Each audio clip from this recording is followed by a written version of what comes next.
Welcome to the Events Podcast. I'm your host, Dan Taylor, and each week I talk with event professionals and entrepreneurs about how they plan, promote, and run their events. We help you build your events empire by growing your business using live events, whether you're running community meetups or conferences, trade shows, and other events. We focus on finding actionable tips that you can use straight away. We want you to get more attendees, produce epic events, make more money, and most importantly, to do it all with no stress. This podcast is sponsored by EventsFrame. Check it out over at eventsframe.com. Make the switch from Eventbrite today to our amazing ticketing and registration system with no ticket fees. Most ticketing systems charge you a minimum of 3% of the ticket price, but we just have a flat, low fee with no ticket fees and no restrictions. There's literally no system out there that is cheaper than EventsFrame. It's also super easy to use, and you can embed your tickets in your website, or you can use our own website builder, which is really simple. We have amazing options to apply all kinds of discounts on all the features you'd expect from a much more expensive system like QR code check-in. Go to eventsframe.com, that's EVENTSFRAME.com, for a free, no-risk, one-month trial. Hello and welcome to the Events Podcast. I'm delighted to be welcoming Steve Monnington back for the second time. He's our second returning guest. We've just done another interview with Will Kunthart. And the Steve Monnington episode was very popular. We talked a bit about quite a lot actually, about how to sell your business. So we're going to have a shorter chat this time about a few things. Steve's working on a new initiative to help growing events companies. So how are you doing, Steve?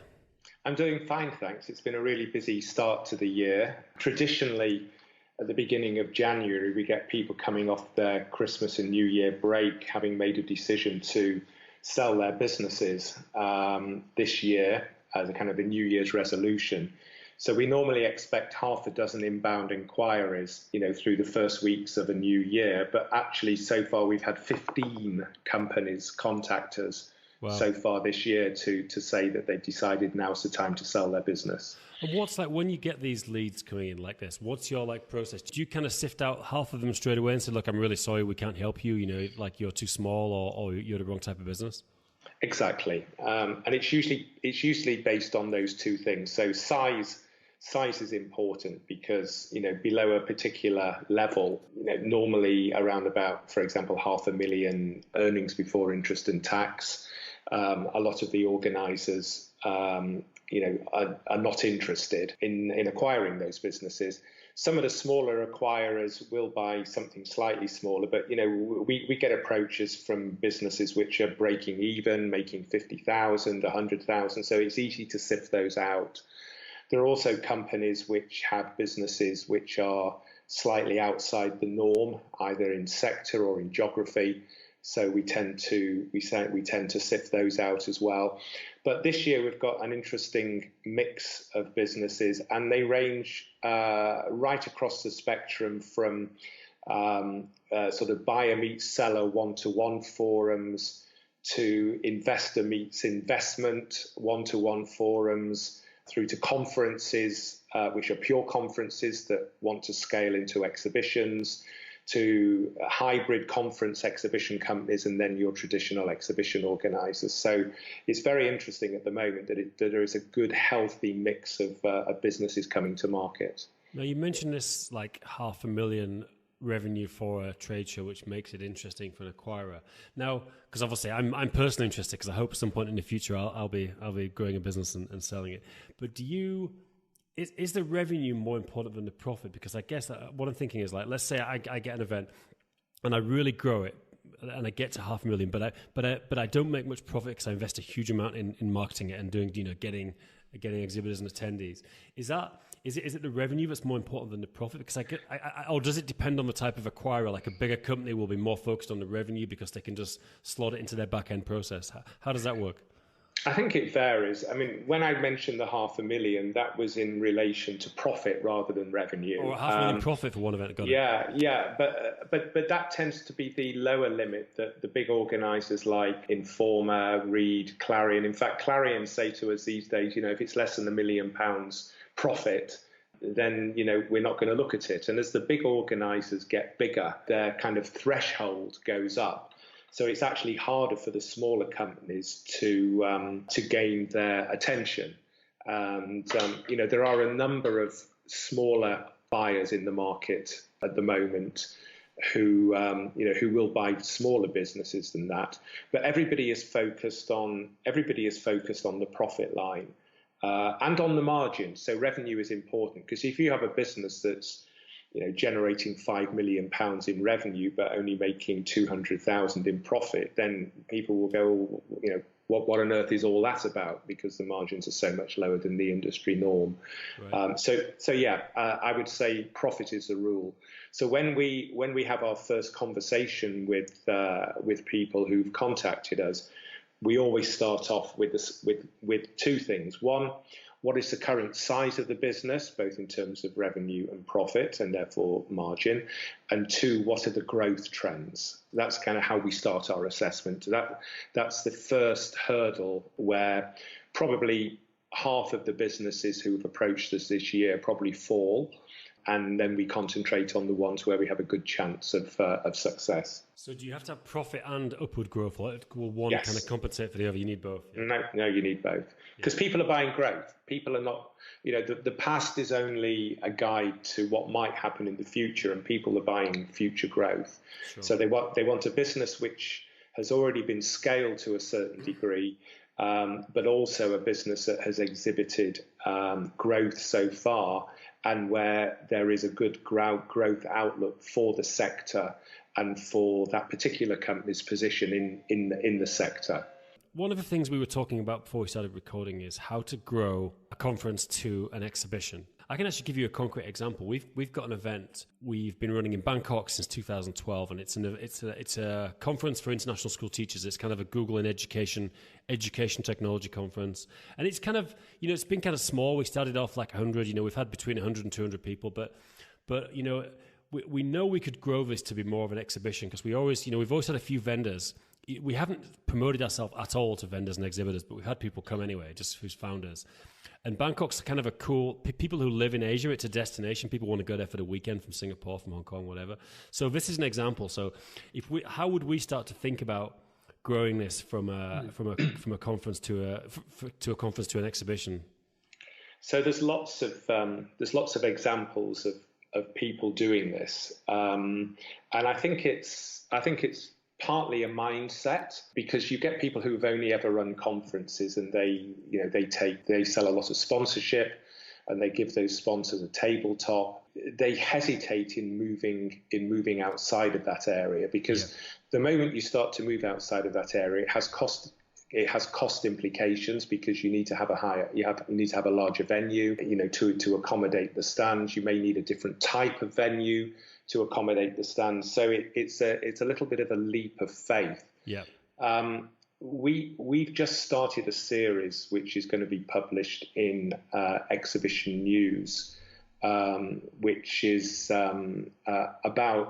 profiling companies, young companies, management typically under the age of 30, who are growing their businesses, perhaps in a different way than the older generation did, because they're younger, they see risk-taking in a different way. And our first profile is a company called Maddox Events. And Maddox run diversity events. So they run a lot of women in tech, women in law, women in construction events. And they've only been around for about 3 years. And their biggest event, which is called Women of Silicon Roundabout, which is a UK event, started off live in the Americas Conference Centre in central London, with about 250 delegates and half a dozen sponsors who had tabletop around the hall. And over 4 editions, they've now moved that to Excel. And from the 250 delegates, they're going to the last edition, which was the first one when they opened it up as a proper exhibition, brought in 4,500 delegates and a full exhibition floor, which was way beyond the sponsors with tabletops. It was proper built stands with people like Google and the like, and that transition from 250 delegates with 5 tabletops to a full-blown exhibition in Excel was achieved because they saw that there was a market for it, and they didn't actually stop to think about, well, is there a risk? What are my barriers? As far as they were concerned, they didn't have any barriers. They just took the chance. They hired one of the big holes in Excel, and they just created a full-blown exhibition. So now it's an exhibition with four conference streams on the floor of the exhibition.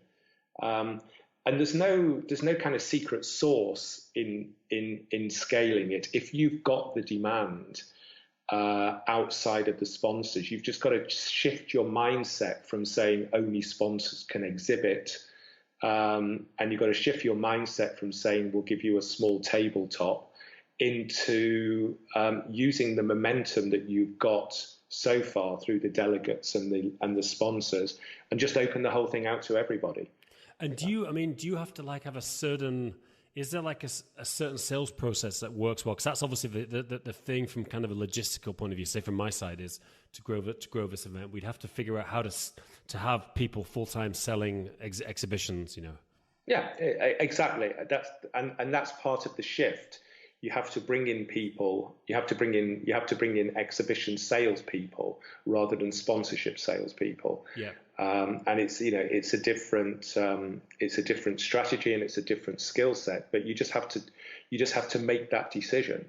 If you try to take a conference, there is another business that we're starting to work with at the moment under the initiative that we're talking about in a few minutes on this podcast, who come from a conference background, pure conference background, and they've got 6 or 7 conferences which are just crying out to be scaled into full-blown exhibitions, but they need help in doing it because it's not something they've done before. Again, it's back to mindset. They're using conference producers to run the event, and actually what they need to start doing now is just bringing in a couple of good exhibition salespeople.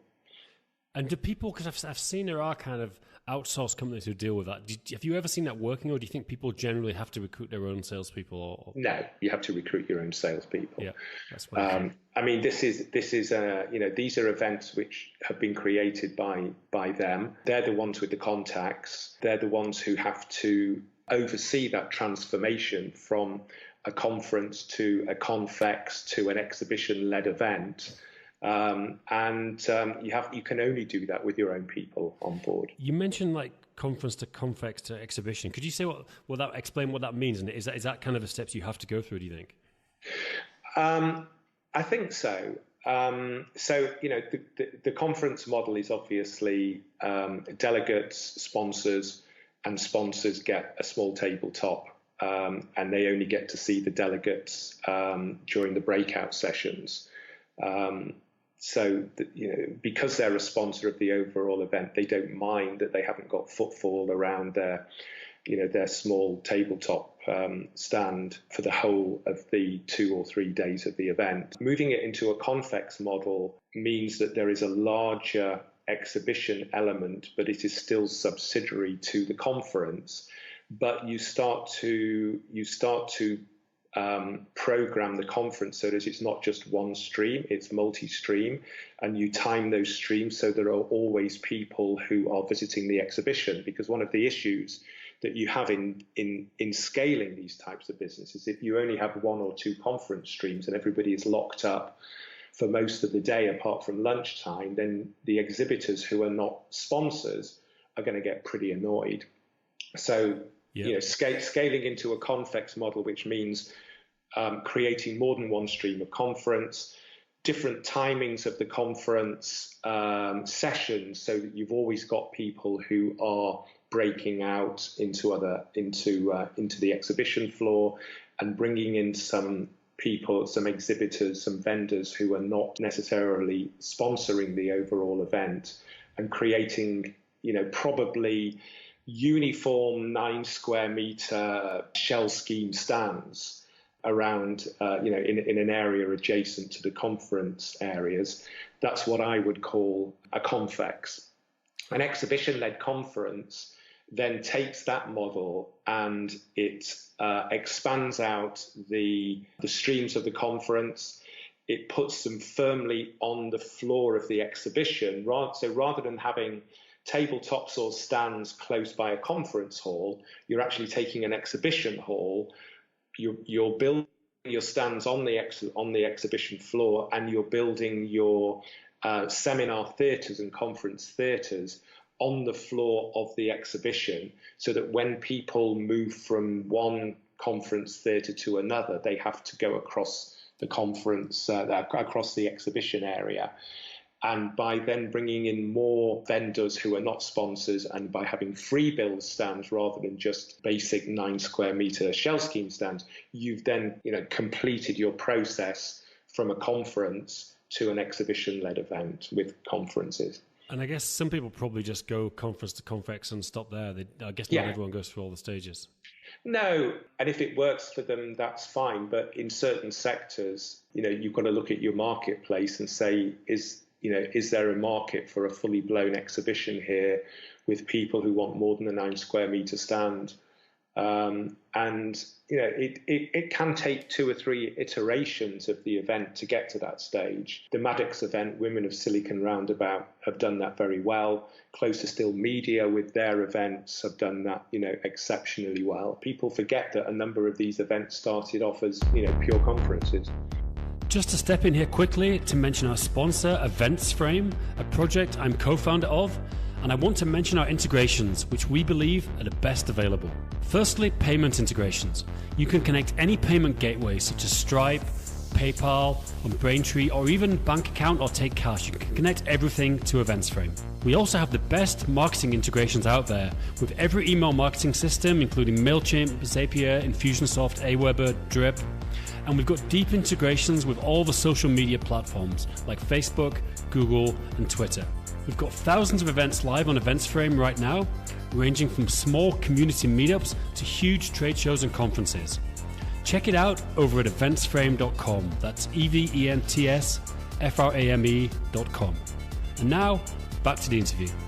At what point do people typically make it like attendees? Because obviously a conference, pretty much universally attendees have to pay. And exhibitions, it seems most, I would say, maybe I'm wrong, but most I've been to have been free, but some you pay. Like at a conflict stage, do you often make it free for attendees and stop getting any revenue from attendees, or do you normally keep charging?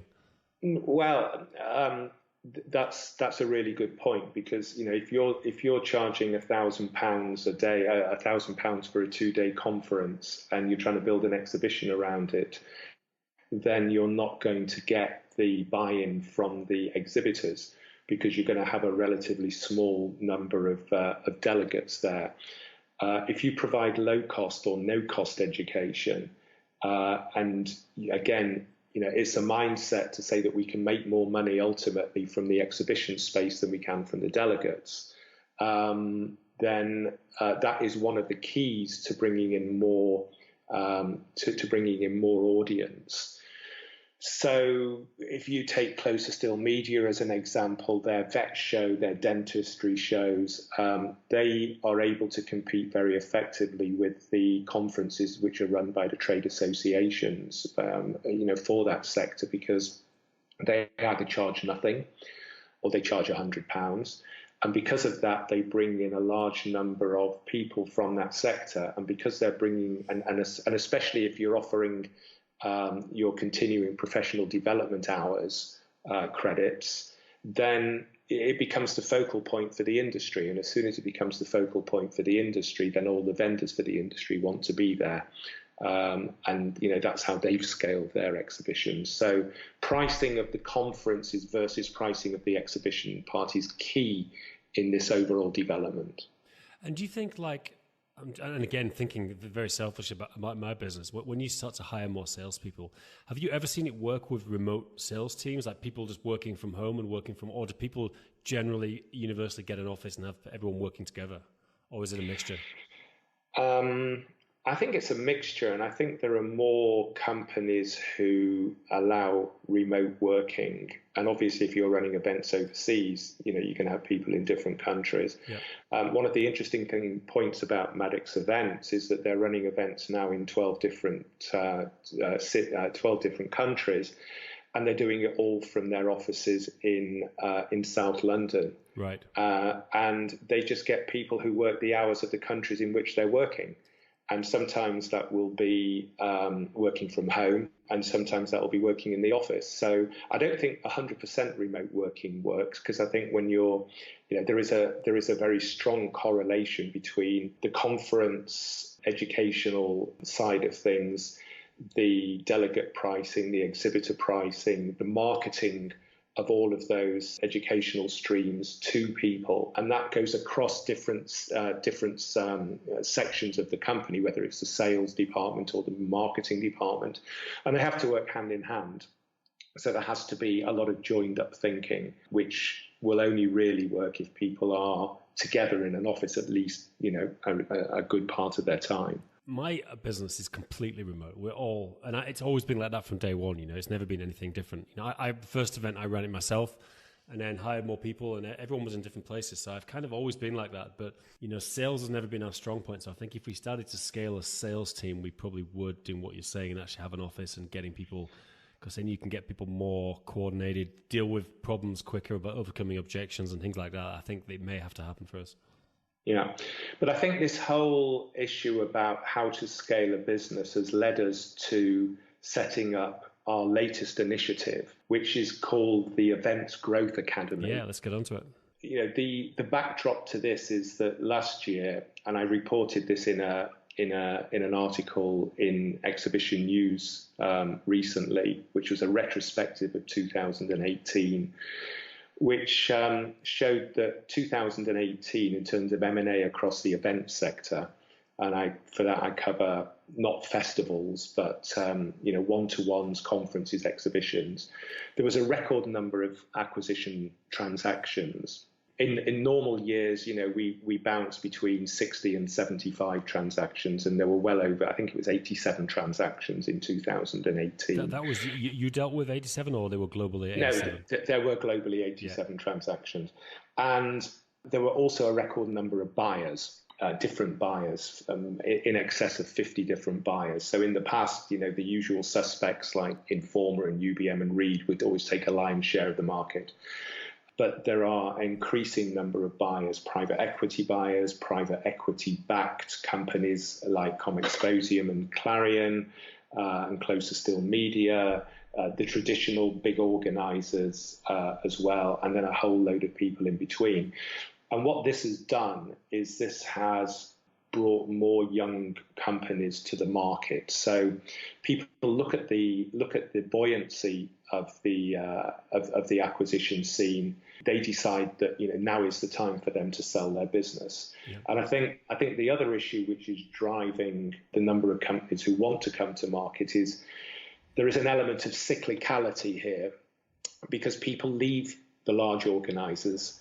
They see the sort of money that people are making when they launch a business and sell it 3 or 4 years later, the safety of their job in a large organizer, and they set up their own event, and it may have run 3 times, 2 or 3 times, 4 times, and then it's the time to sell. And this comes in cycles, and I think we're now at a high in that cycle where we've got a number of businesses which started off 3 or 4 years ago from people leaving and setting up their own businesses, and now they're ready to bring them to market. So it's clear that entrepreneurs are now more focused on the end sale. But we found that we were, and this goes back to my first comment about, what do we do when we get a call from somebody? How do we assess the business? Yep. We were looking at a number of businesses which were too small to sell now, broadly because they were too young. And we would be saying to people, you're 1 year, maybe even 2 years too early. People aren't going to buy your business today because it's too small. They're going to worry why you're selling it so soon. And you haven't necessarily got proof of concept yet through, you really need to have 3 years under your belt and a good prospect of growth for the fourth year to get any real traction in selling.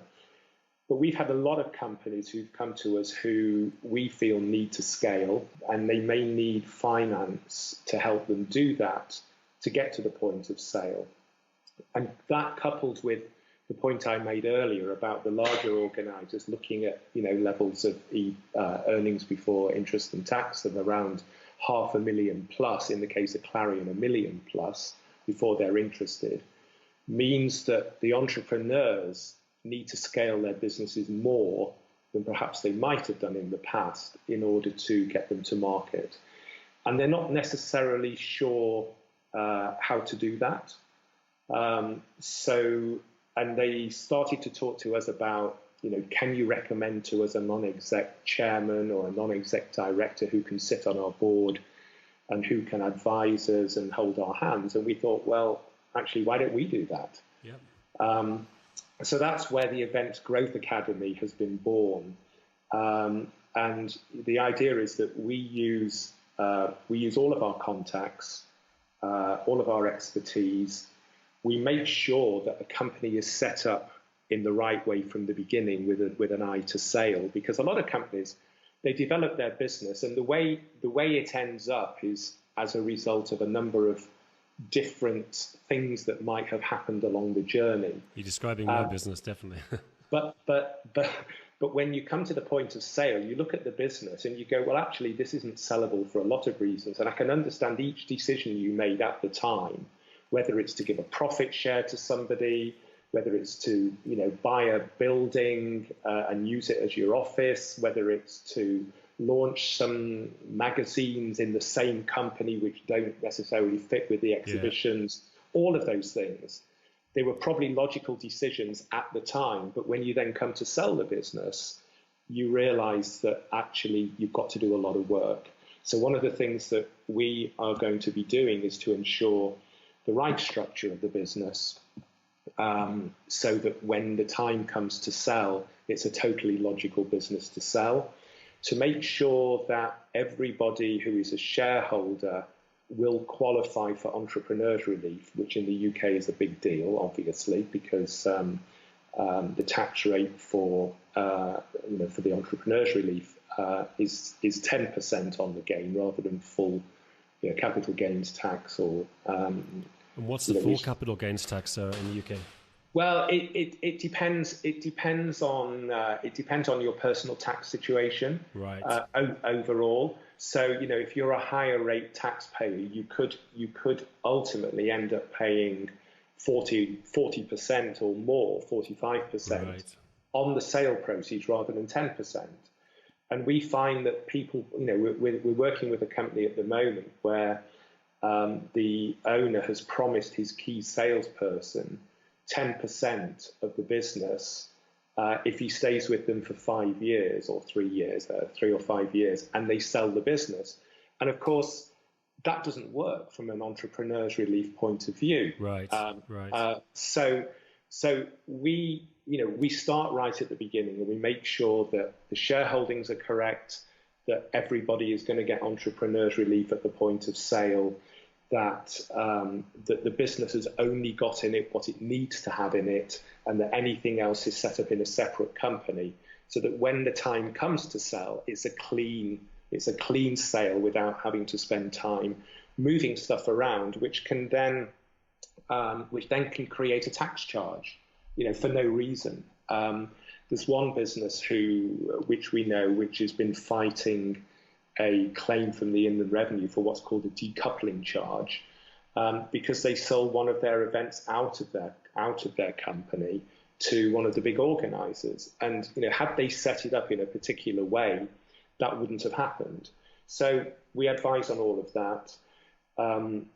That's the kind of structural stuff. But then we give advice on scaling. So all the things that we've just talked about, in scaling from just a conference to an exhibition-led event.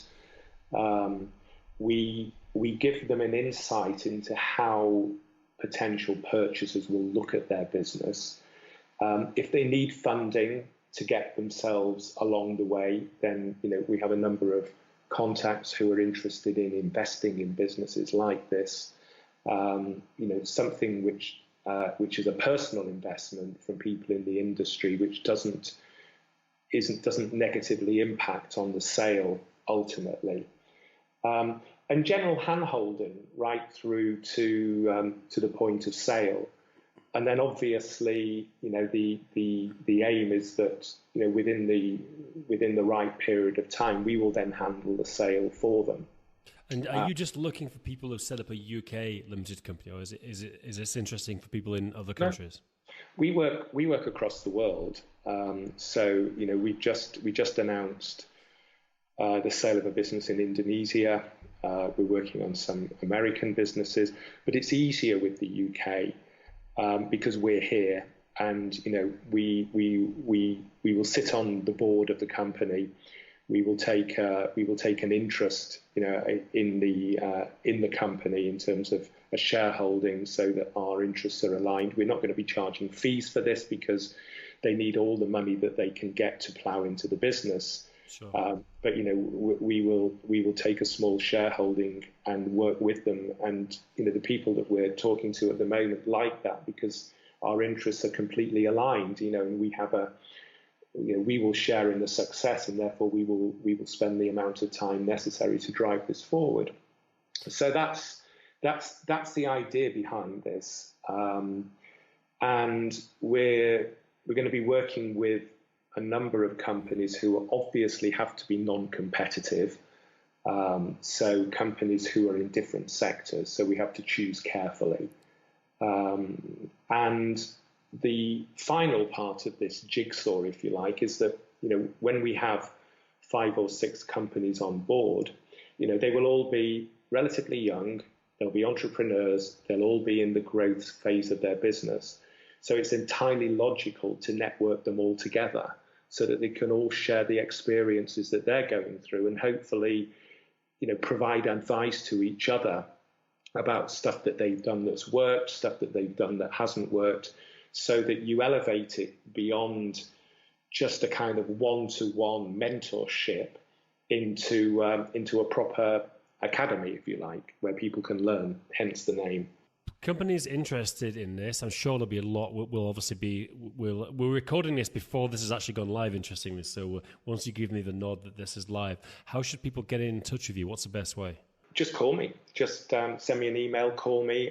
As if you're calling me to ask my advice on selling the business. We get inbound inquiries for people who want to sell their businesses all the time. And, it's not possible for us to go out there and target all of these companies. By definition, a lot of them will be below the radar today because, they need the scale, and they don't necessarily have the exposure and visibility that they should have or will have in the future. So it's hard for us to kind of corral them all together ourselves. So, if people who listen to this are interested in being part of this initiative, then we'd be very happy to hear from them. Fantastic, Steve. Well, as always, it was a lot of interesting content, both about how to grow your conference to an exhibition and your program. I'm sure there's going to be some interest. So thanks again for talking, and look forward to catch up again, hopefully in another 6 months. Okay, thanks, Dan. Cheers, Steve. Do you want to sell more tickets to your amazing events? EventsFrame event ticketing has been built to minimize the amount of time it takes to buy a ticket. Result? You sell more tickets. Check out eventsframe.com.